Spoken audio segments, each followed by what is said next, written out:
Ibu akan menjelaskan materi kepada kalian tentang tahapan yang benar dalam laporan kegiatan. Pada minggu-minggu yang lalu, Ibu sudah menjelaskan pengertian laporan kegiatan. Ibu sudah menjelaskan ke kalian bagian-bagian isi laporan kegiatan, dan juga Ibu sudah menjelaskan ke kalian fungsi atau manfaat laporan kegiatan. Untuk di video ini, Ibu akan menjelaskan tahapan yang benar dalam laporan kegiatan. Ini ada 5 tahapan yang benar dalam laporan kegiatan. Sudah Ibu catat di sini, jadi kalian lihat enaknya.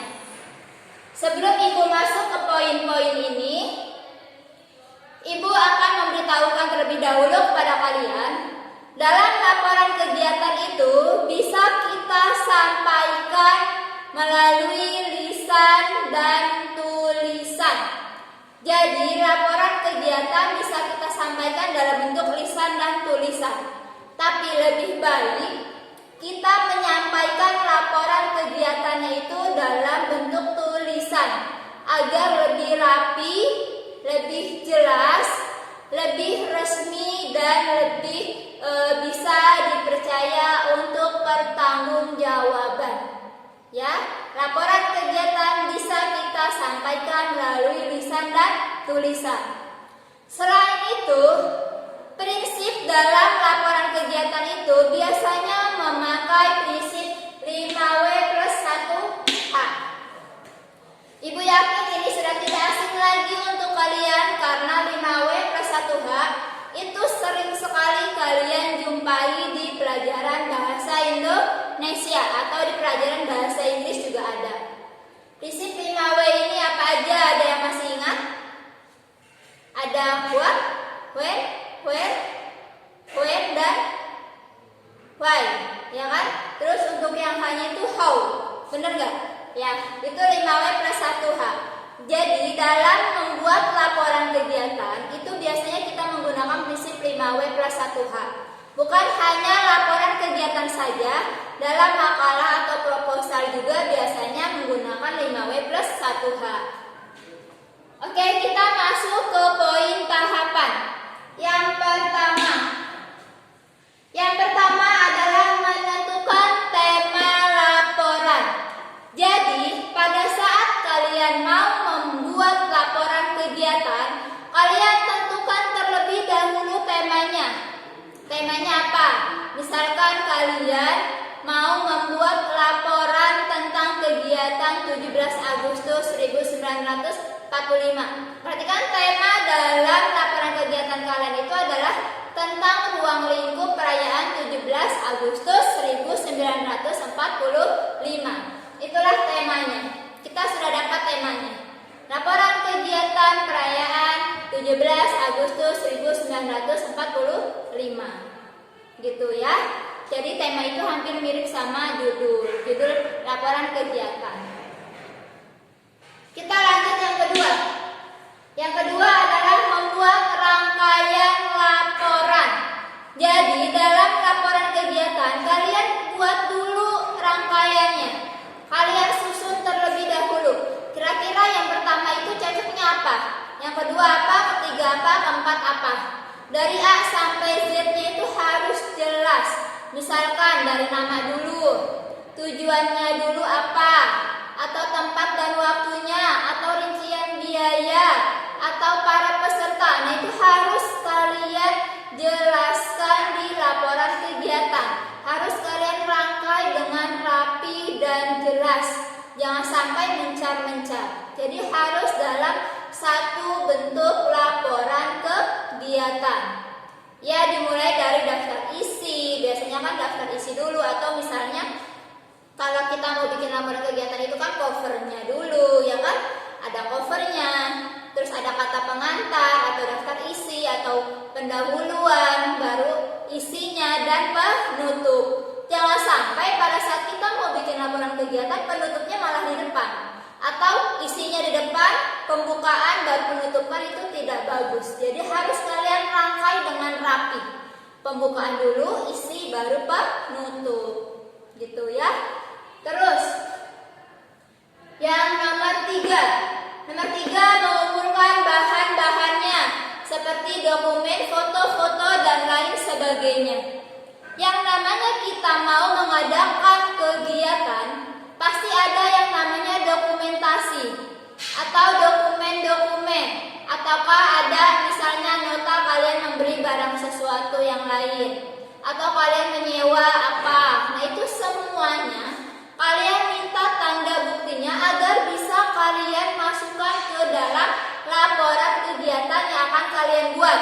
Contoh, bahan-bahan yang saya foto. Jadi pada saat kegiatan 17 Agustus harus ada dokumentasi.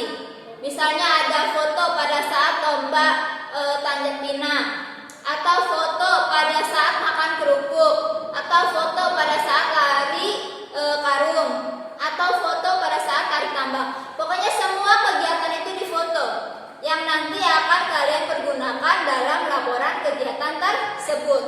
Dokumennya misalkan surat izin dari warga sekitar, RT RW, atau misalkan pembelian nota apa. Misalkan kalian menyewa sound system, menyewa tenda, menyewa panggung dan lain sebagainya, itu tanda buktinya harus kalian minta agar bisa kalian lampirkan di dalam laporan kegiatan. Gitu. Nah, itu semua bahan harus lengkap. Jadi pada saat pihak sekolah mau bertanya, kalian sudah punya buktinya. Misalkan kalian menyantumkan penyewaan sound system dalam laporan kegiatan kalian tersebut, kalian harus punya bukti kalau kalian memang menyewa sound system itu dengan harga sekian ratus ribu misalkan. Nah, itu harus ada buktinya. Jadi kalian harus persiapkan semua bukti-bukti atau dokumen-dokumen agar bisa kalian lampirkan atau kalian sisipkan di dalam laporan kegiatan kalian nanti. Gitu ya, paham? Kita lanjut ke nomor 4. Bagian keempat, menyusun rangkaian laporan menjadi satu karangan yang lengkap. Jadi laporan tersebut harus kalian susun dengan rapi, dengan bersih, jelas, padat, singkat, menjadi karangan yang bagus. Mulai dari A sampai Z-nya juga harus jelas. Yang tadi sudah Ibu jelaskan di awal, misalnya ada kata pengantar, ada daftar isi, pembukaan, isi dan penutup. Dan di dalam isinya itu harus kalian susun juga dengan rapi. Mulai dari nama kegiatannya, tujuan, tempat dan waktu, biaya, para peserta, hasil kegiatan, dan lain sebagainya. Itu harus kalian susun dengan rapi menjadi satu karangan yang lengkap, menjadi satu laporan yang lengkap.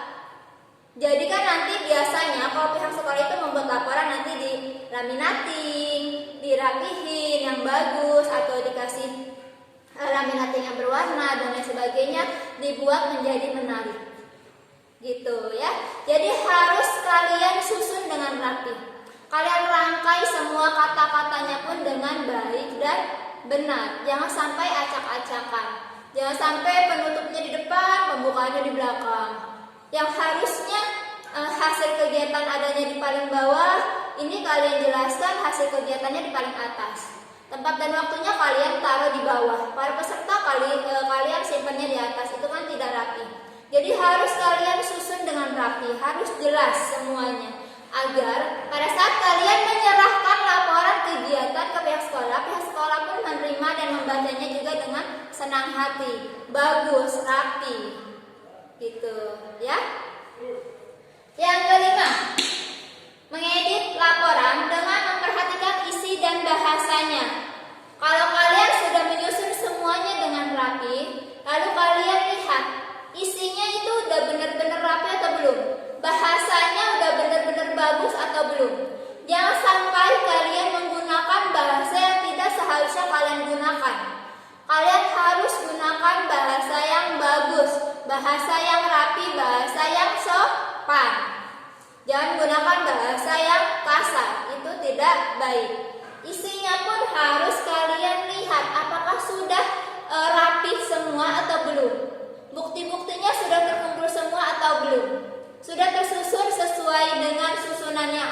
atau belum. Jadi kalian harus rapihkan semuanya sebelum kalian serahkan laporan kegiatan tersebut ke pihak sekolah atau ke pihak yang bersangkutan. Jangan sampai isinya berantakan. Jangan sampai kata-katanya itu menggunakan ada kata-kata yang kasar, kata-kata yang tidak seharusnya kita gunakan. Jadi harus menggunakan bahasa yang baik, bahasa yang sopan. Ibu yakin sebenarnya kalian itu udah paham tentang ini semua. Jadi ibu hanya menambahkan sedikit aja. Untuk mempersingkat waktu, ibu hanya menjelaskan inti-intinya saja. Karena kalian pasti sudah paham ini semua karena ini sudah pernah kalian pelajari. Gitu. Sampai sini mungkin kalau ada yang mau bertanya, bisa kalian langsung bertanya di kolom komentar ibu. Laporan kegiatan selesai sampai sini materinya. Nanti akan kita lanjutkan lagi di materi berikutnya yaitu bab keempat. Semoga ibu diberikan selalu kesehatan agar bisa memberikan penjelasan materi kepada kalian semua. Ibu akhiri. Wabillahi taufiq wal hidayah. Wassalamualaikum